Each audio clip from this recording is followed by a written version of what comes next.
व्यवस्था विवरण अध्याय 31। मूसा का उत्तराधिकारी यहोशुआ। मूसा ने सब इस्राएलियों से ये बातें भी कहीं। मूसा ने उनसे कहा, आज मैं 120 वर्ष का हूं। अब मैं आने जाने में असमर्थ हूं। प्रभु ने मुझसे कहा है, मूसा, तू इस यरदन नदी को पार नहीं कर सकेगा। तुम्हारा प्रभु परमेश्वर स्वयं तुम्हारे आगे आगे उस पार जाएगा। वह तुम्हारे सामने से उस देश में बसने वाली जातियों को नष्ट कर देगा, जिससे तुम उनके स्थान पर अधिकार कर सको।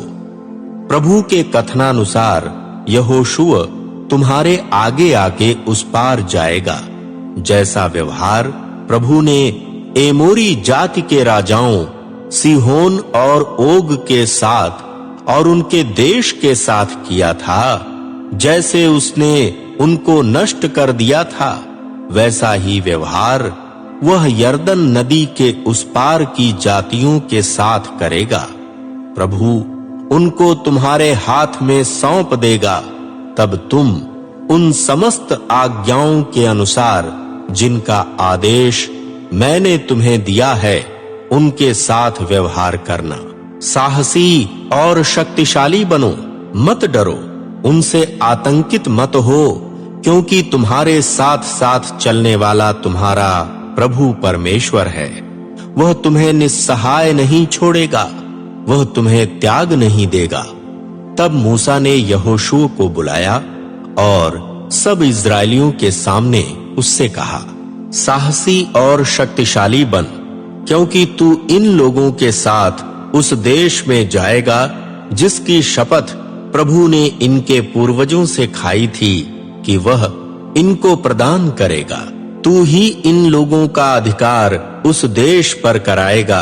तेरे आगे आगे चलने वाला प्रभु है, वह तेरे साथ होगा।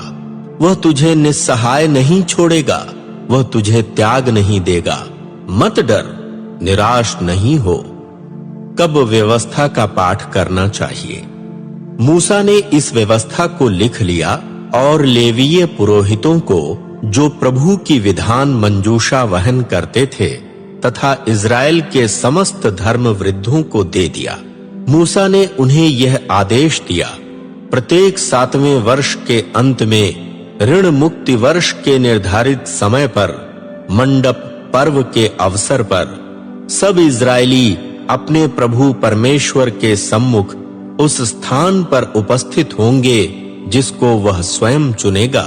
तब तुम समस्त इज़राइलियों के सम्मुख इस व्यवस्था को इस प्रकार पढ़ना कि सब उसको सुन सकें। तुम सब लोगों को, स्त्री पुरुष बच्चों और अपने नगर में रहने वाले प्रवासियों को एकत्र करना, जिससे वे व्यवस्था का पाठ सुन सकें, उसको सीख सकें और अपने प्रभु परमेश्वर की भक्ति करें तथा इस व्यवस्था के वचनों का पालन करने को तत्पर रहें। इस प्रकार जब तक तुम उस भूमि पर जीवित रहोगे जिस पर अधिकार करने के लिए यरदन नदी को पार कर वहां जा रहे हो, तब तक तुम्हारी भावी संतान, जो व्यवस्था को अभी नहीं जानती है, वह भी व्यवस्था का पाठ सुन सकेगी और अपने प्रभु परमेश्वर की भक्ति करना सीखेगी। मूसा को प्रभु का अंतिम आदेश।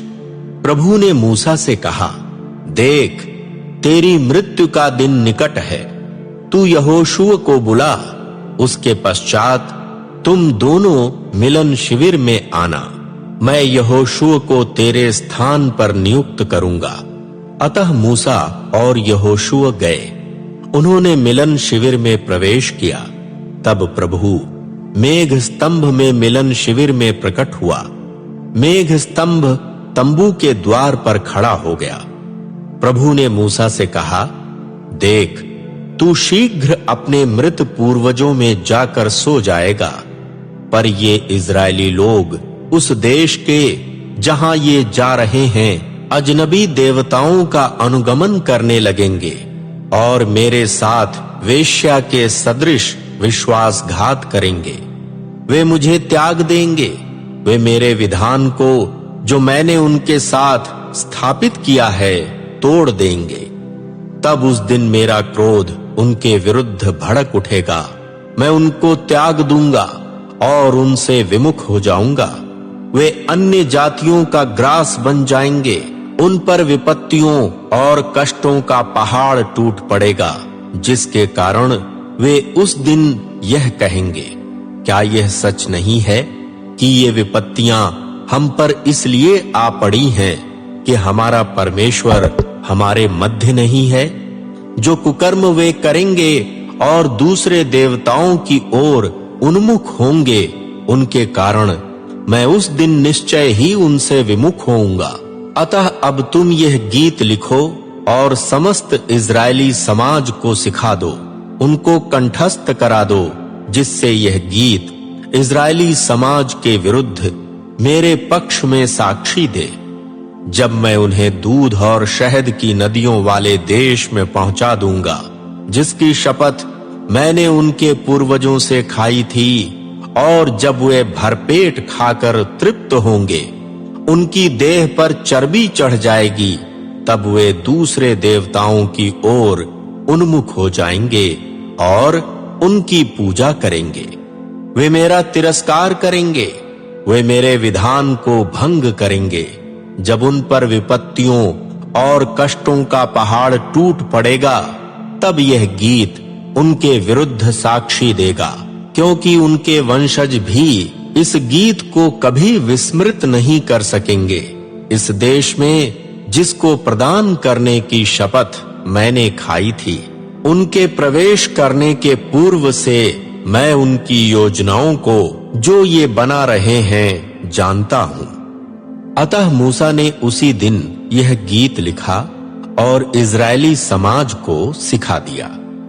प्रभु ने यहोशुआ बिन नून को नियुक्त किया और उससे कहा, साहसी और शक्तिशाली बन, तू ही इज़राइली समाज को उस देश में पहुंचाएगा जिसकी शपथ मैंने उनसे खाई है। मैं तेरे साथ रहूंगा। जब मूसा इस व्यवस्था के वचनों को आदि से अंत तक पुस्तक में लिख चुके, तब उन्होंने प्रभु की विधान मंजूषा वहन करने वाले लेवियों को यह आदेश दिया, व्यवस्था की यह पुस्तक लो और उसको अपने प्रभु परमेश्वर की विधान मंजूषा के पास रख दो।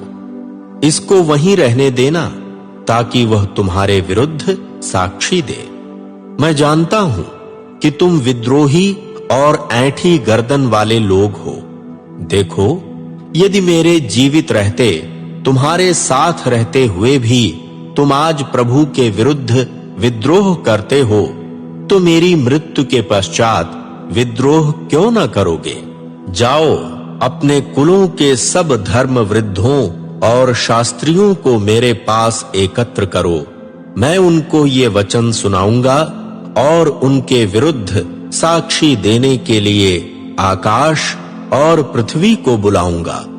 मैं जानता हूं तुम मेरी मृत्यु के पश्चात निश्चय ही भ्रष्ट हो जाओगे। जिस मार्ग पर चलने का मैंने तुम्हें आदेश दिया है, उससे भटक जाओगे। आगामी दिनों में तुम पर बुराई का आक्रमण होगा। तुम वही कार्य करोगे जो प्रभु की दृष्टि में बुरा है। इस प्रकार तुम अपने व्यवहार से उसको चिढ़ाओगे। मूसा का गीत। तत्पश्चात मूसा ने प्रस्तुत गीत के शब्द आदि से अंत तक समस्त इज़राइली सभा को स्पष्ट सुनाए।